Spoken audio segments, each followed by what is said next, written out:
Hi, I'm Joan Newcomb, and today's morning musings is border crossings. I'm doing a series of weekly morning musings, and I'm using posts from my blog, Adventures in Density and Effort, as inspiration. Now, my information is evergreen, but I wrote these a while ago, so if there's anything I mention that is out of date, I will give you the most recent information, and at the end, I will summarize the topic based on what's going on in the world today. Also, I have some special offers, so stay tuned to the very end to see what they are. I will also mention that I used to have a radio show. It ended in 2019, and so I'm referencing something that you can access in my archives. If you look below, I will mention my radio show or podcast archives. Border crossings. On this week's radio show, my co-host and I had a chat about boundaries, amongst a lot of other things. She says she doesn't have boundaries. She just lets everything flow. I certainly agree that's the case with her energy work. Conversations about website design or marketing email will just as easily end up being distance energy work on family patterns. My original clairvoyant training overemphasized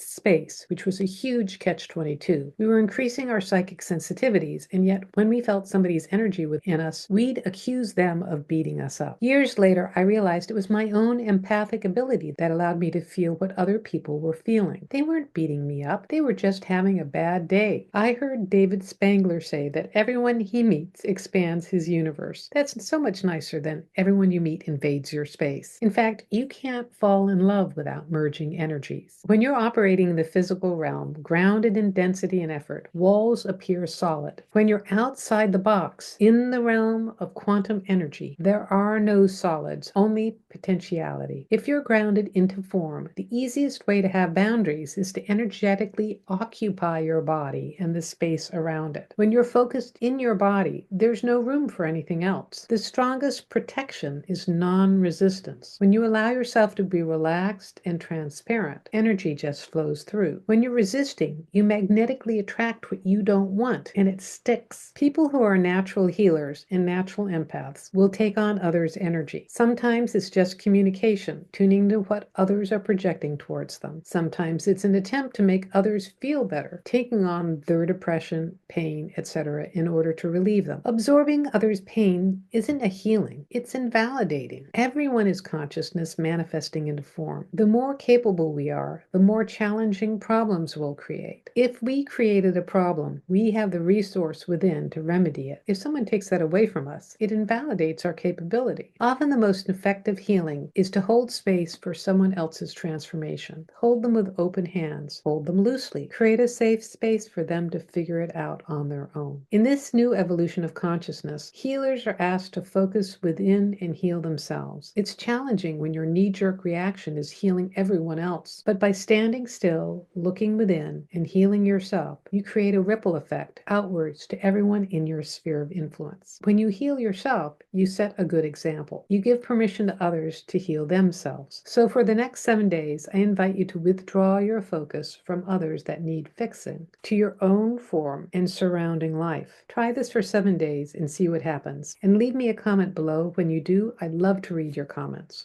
Well, it's interesting. I had a little bit of a twinge when I said border crossings because January 2025, as I write this, and we've got a new administration that's all really preoccupied with like closing the borders, and we've had open borders with our neighbors. And I think about in Europe, the European Union has open borders, and the United Kingdom, which was influenced by Russia just before we were the first time in 2016, and it pulled the United Kingdom out of the European Union, and suddenly they're not having the benefit of the open borders that the rest of the European Union has, and collectively it makes them stronger. So really having rigid boundaries is a weakened stance, and trying to create solid boundaries to the north and the south of us and kick out people who are actual citizens, they're just not melanin impaired, is a weakened stance. So when you can focus within, not be preoccupied about space and boundaries, but be aware of your own energy space, be neutral, be transparent, is really the strongest stance to have. You feel empowered, and it gives space and permission for everyone else to be empowered as well. Try this for the next 7 days and see what happens. And if you like these videos, please share them with your family and friends and on your social media. And please click the like button or the heart button and follow or subscribe. And that way you're telling the algorithm to share this far and wide and get this out to someone who really needs to see this information. And if you'd like a free sample of one of my consciousness techniques, click on the link below to the skybox technique. It'll give you a drone's eye perspective of your life and greater insight as consciousness to what's really going on. And if you'd like to have some manifestation techniques, click on the link below to Manifesting Money and Miracles. It's my self-study course where I give you simple but profound energy techniques that completely transform your external reality. And if you'd like to have a personal session with me where I take a look at the essence of who you are and what's going on in your life today, and I can answer any questions that you have, and it's all recorded just for you, click on the link below to book a session. And if you'd like to learn how to do this for yourself, that is navigate your life as consciousness with the help of my consciousness techniques, Manifesting Money and Miracles is a great preparation for my coaching special to where I work with you one-on-one and give you specifically chosen consciousness techniques so that you can transform your life. And you can find out more at my website, joan-newcomb.com, and I'll see you next week in another Weekly Musings.